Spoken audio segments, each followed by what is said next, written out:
سب سے پہلے تو میں یوم آزادی کی پرخلوص مبارکباد دیتا ہوں۔ شہادت ہے مقصود و مطلوب و مومن، شہادت ہے مقصود و مطلوب و مومن، نہ مال غنیمت نہ کشور کشائی۔ جس طرح سے ماں اپنے بچے کو آنچل میں سمیٹ لیتی ہے، اسی طرح سے آزاد ہندوستان کا آنچل بنا جمہوریت، اور دن منعقد ہوا 15 اگست 1947۔ یہ وہ دن ہے جسے وجود میں لانے کے لیے نہ جانے کتنے نونہالوں نے اپنا نام مٹی میں ملا دیا۔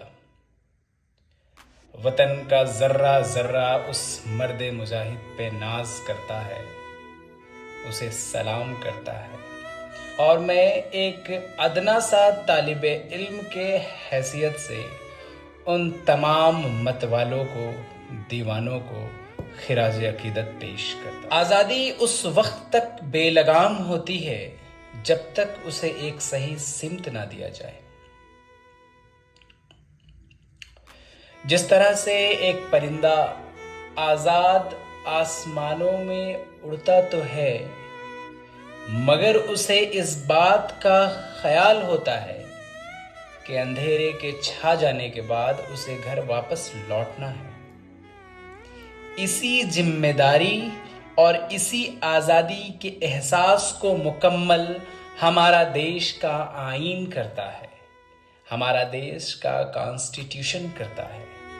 آزاد تو ہیں، ساتھ ساتھ ایک ذمہ دار شہری ہے، ایک ذمہ دار سٹیزن ہے۔ ملک کا کانسٹیٹیوشن ملک کے تمام شہریوں کو برابر کا حقدار مانتا ہے۔ ہمارے دیش، ہمارے ملک کا آئین ہمیں پڑھنے لکھنے کی آزادی دیتی ہے، ساتھ ہی ساتھ کسی بھی مذہب کو اپنانے کی آزادی دیتی ہے، مگر کچھ فرقہ پرست لوگ اس آزادی پہ زنجیر جکڑنے کی کوشش کرتے ہیں، اور بعض دفعہ وہ کامیاب بھی ہوتے ہیں۔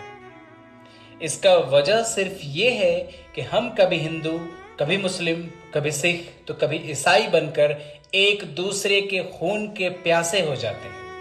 میں آپ سب کا توجہ اس بات پہ چاہوں گا کہ ہندوستان کا آئین نظریوں کے لڑائی کا لمبردار رہا ہے۔